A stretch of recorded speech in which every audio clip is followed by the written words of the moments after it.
Recently, we have had some interesting guests on, some females, where we're talking about sexual market value. We're talking about what women desire, what they want. I always think it's really interesting hearing from some of these women. They are on the younger end, and I know that my audience is not all in their 20s, but even a lot of guys in their 30s and 40s want to date women who are younger. But that's not the point, because honestly, women, whether they're 18 or 60, they're all thinking the same way. They are all thinking the same way in terms of what gets them attracted. So, I mean, even in their teenage years, I honestly, there's some slight differences as you age and get older, but it's pretty much the same thing and the same ideas, just like it has been for you. And again, I know that we have some instances in our life that do mold us, and there's times that we want a woman who has this characteristic versus that characteristic. But if we're talking about the basic things, the foundational things that get us attracted, it's pretty much the same across the board for the majority of our life. Like, what makes us attracted to a woman? What makes us want to be with her, mate with her, right? All those things. And same for women. And so recently, I've been having these guests on, and it's causing controversy, which I understand why it would be. It's because sometimes hearing the truth and hearing how things work is not always that comfortable.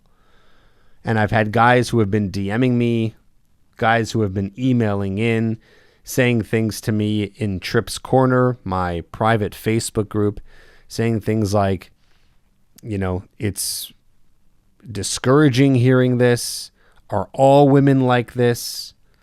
Discouraging hearing them say, and what's related to today's topic, they're saying things like they would only date a man who makes over 6 figures, for example.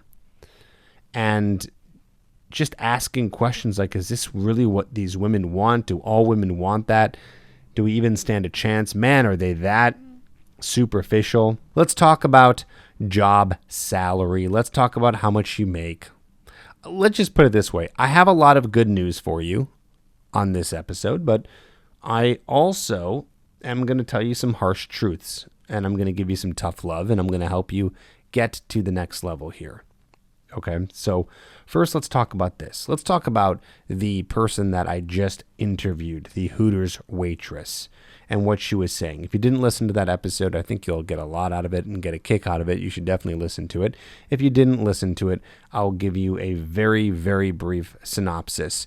I interviewed her, and she talked about all the things that she's looking for in a man. Her list was very long. She seems to be looking for the ultimate man that is out there, and she was saying things like over 6 figures, has a high status job, tall, super good looking, and the list goes on and on. Okay, but those are some of the more memorable ones, and I know the ones that guys focus on the most.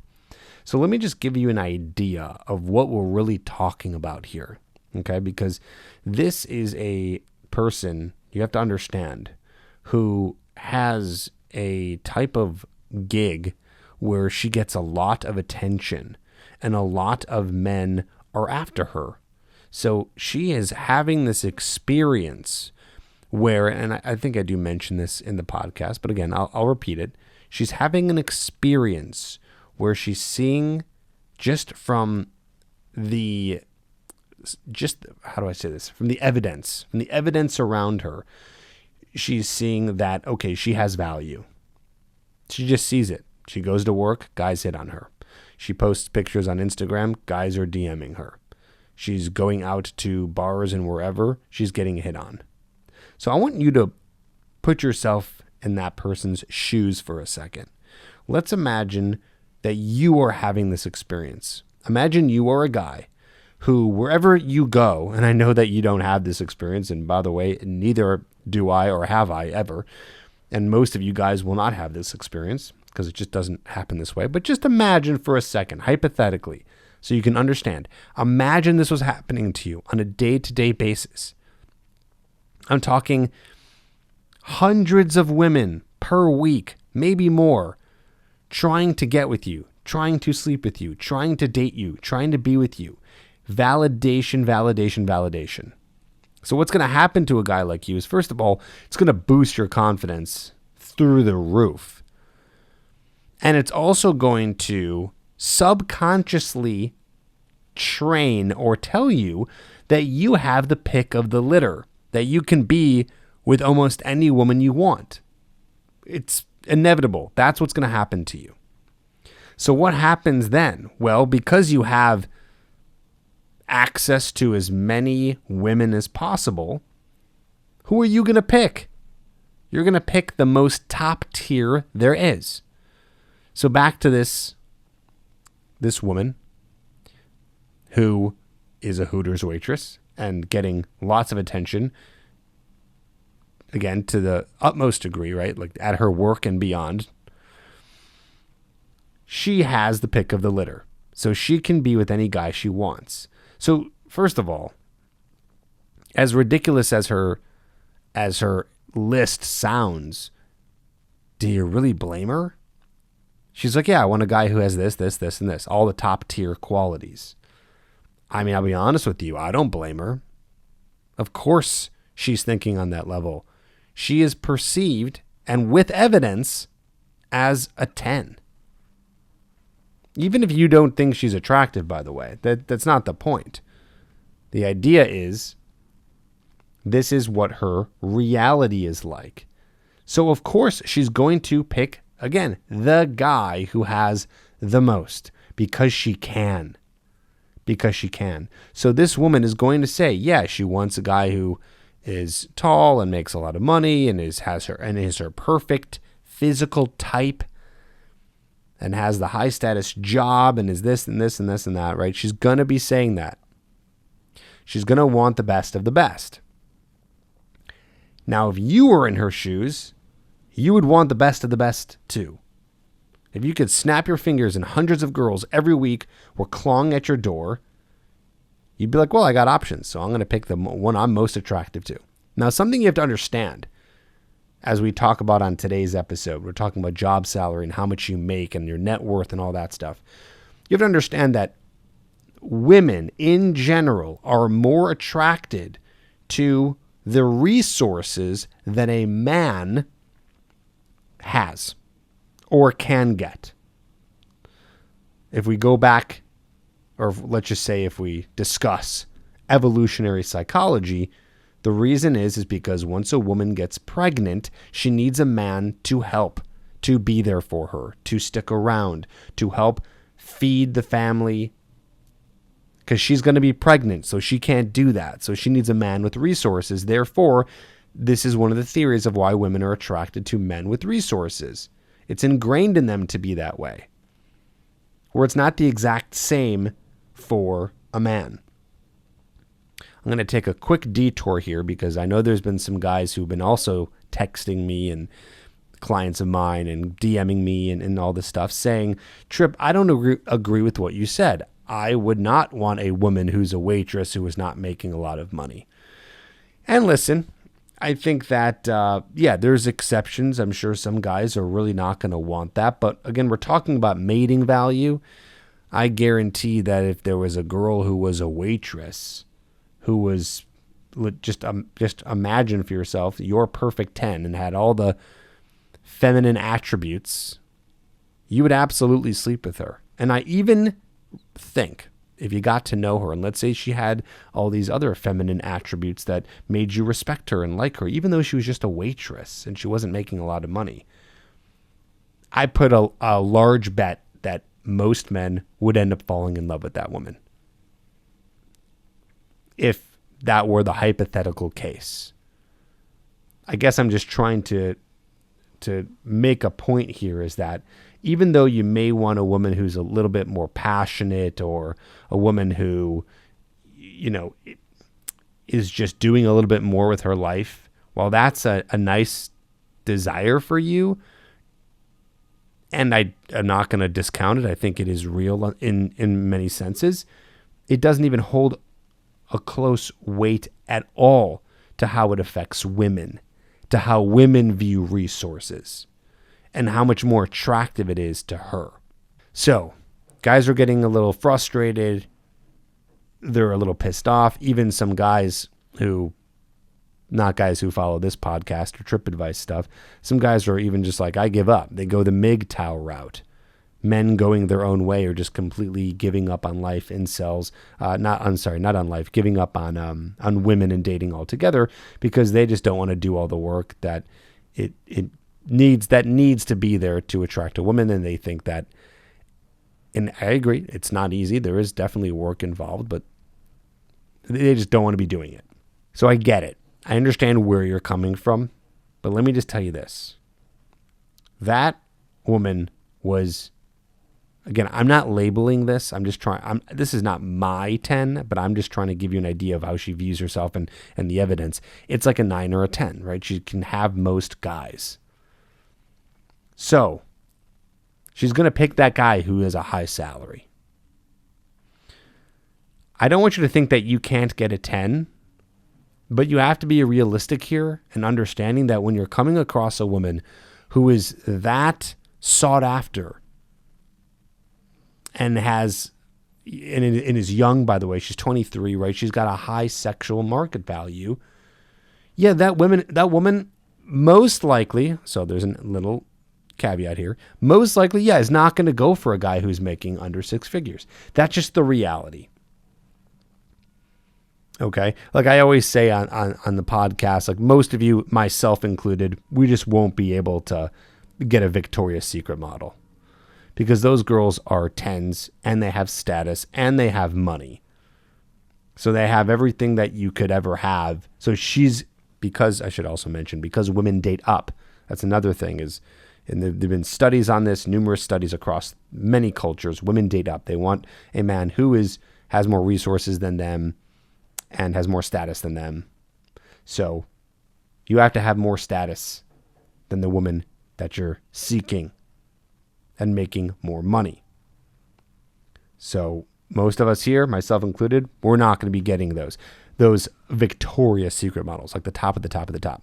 Those women are going for billionaires, celebrities, things like that.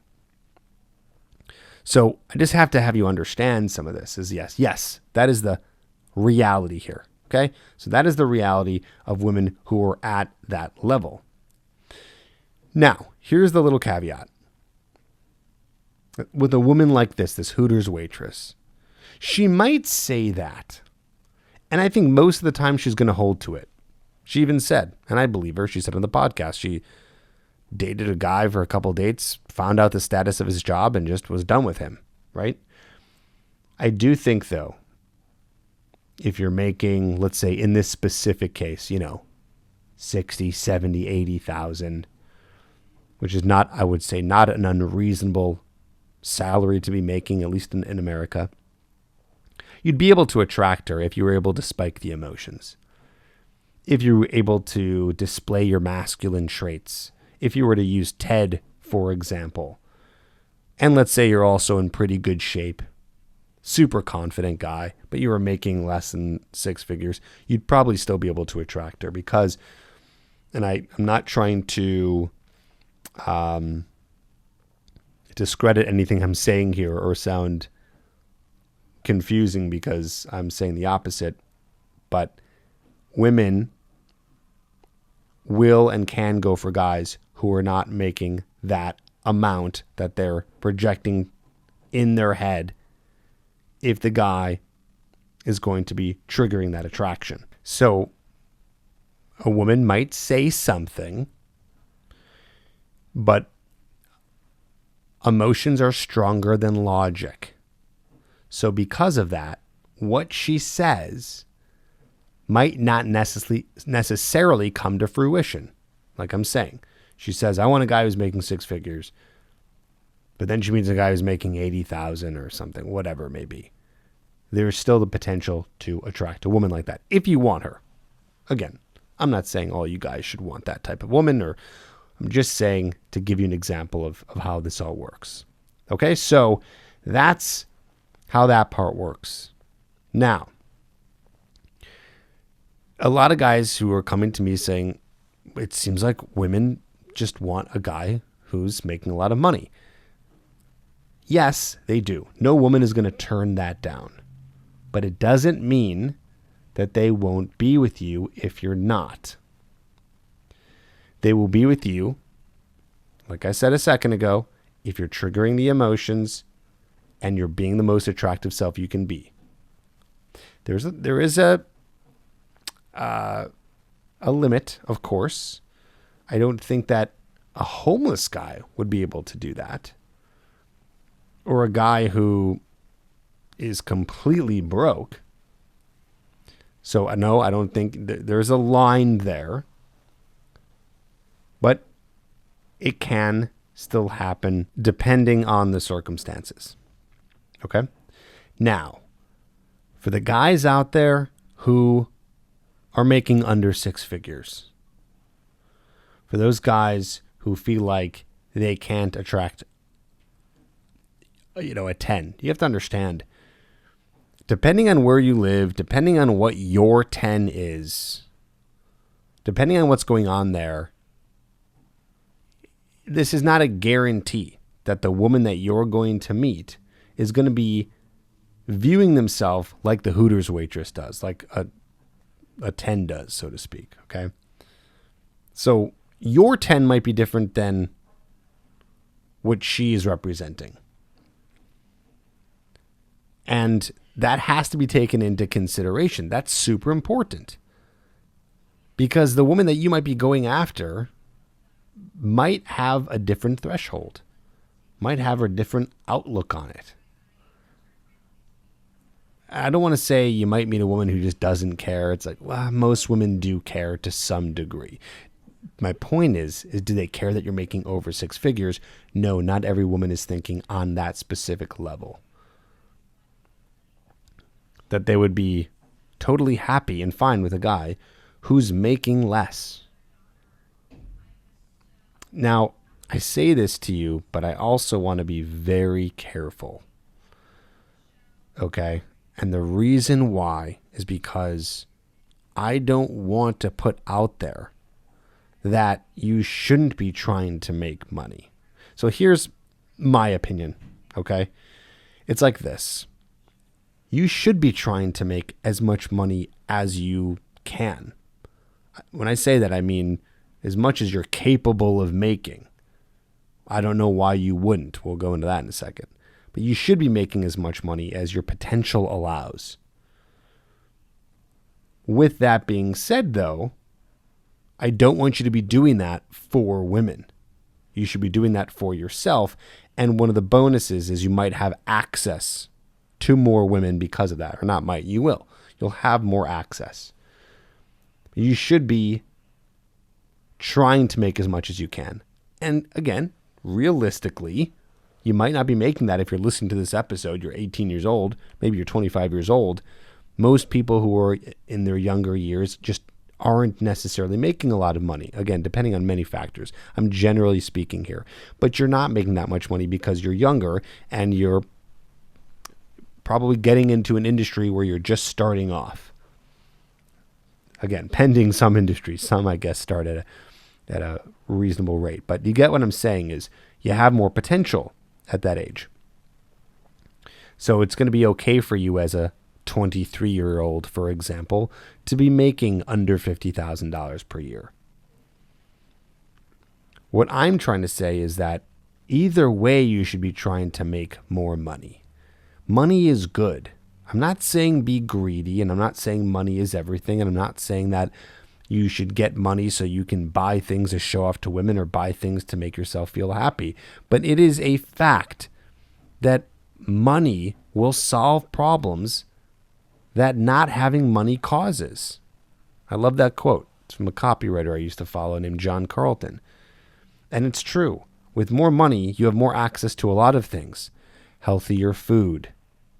You have access to getting nicer gyms, or just a gym that's going to be one that maybe has trainers that can help you, to supplements that cost money, to more healthcare. Maybe you need surgeries done. It's going to help you with wearing clothes that are going to make you feel more confident and look better. Money is going to provide an environment that's suitable for you. A nice place that you enjoy coming back to, an environment that you really enjoy, whatever that may be for your feng shui. It's going to give you access to be able to also live where you want. Some people can make a certain amount of money and then have the choice of where they want to live. It might get you into hobbies that you're interested in, because not every hobby is free. It might get you, I want to say even, further along with the hobby route. Maybe you're really into photography. Camera's like $1,000. If you want a good one, it's going to be even more.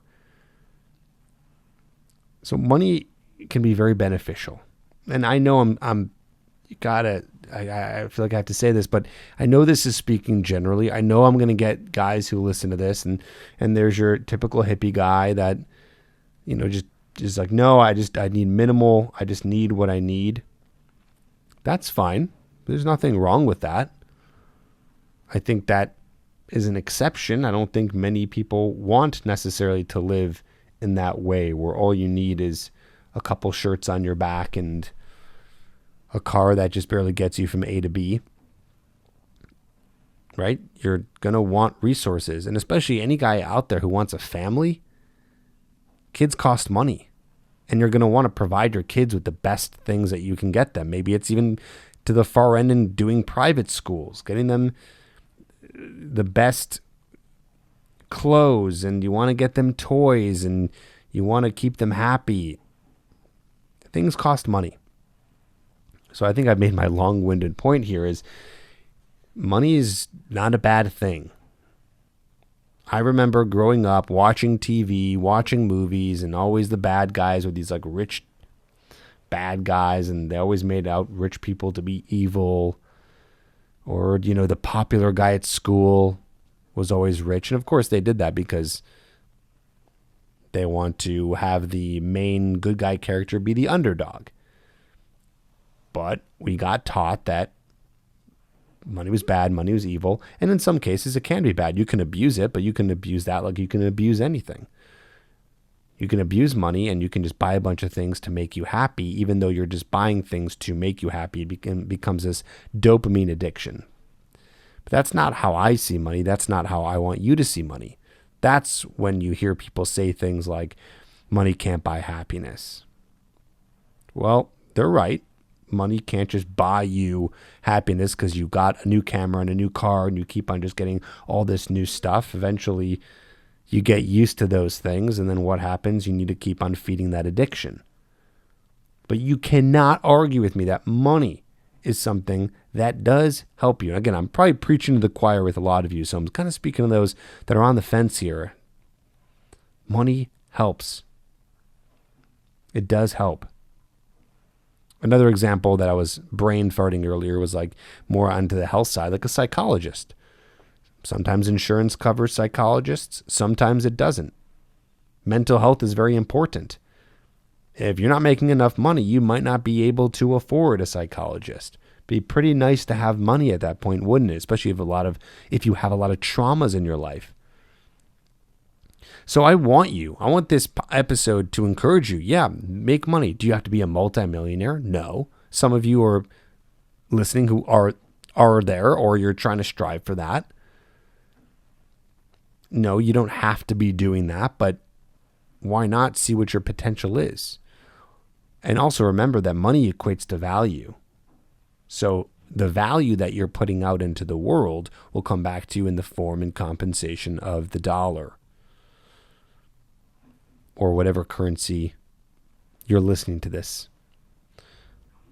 the currency from your country. So the more you're putting out, the more value that you're putting out, the more that you will get. And if you're in a case where you get to do what you love, so you love what you're doing and you're putting out value into the world and that's making you money, well, good for you. That's fantastic. I hope that's the case for you, and I hope you love what you do. And On that note, I don't think that you should be doing things for money. If you hate your job and hate what you're doing and you're stressed out all the time, but you're making a lot of money, well, that's not the quality of life that you want. I had a friend went to Harvard Law School, and he was making very good money, and he hated his life. He absolutely hated his life. He was working, 80, 100-hour weeks. It was crazy. And he was making so much money. He didn't even know what to do with all the money, but he was stressed out. And what happened? He quit. He made less money, and he was a lot happier.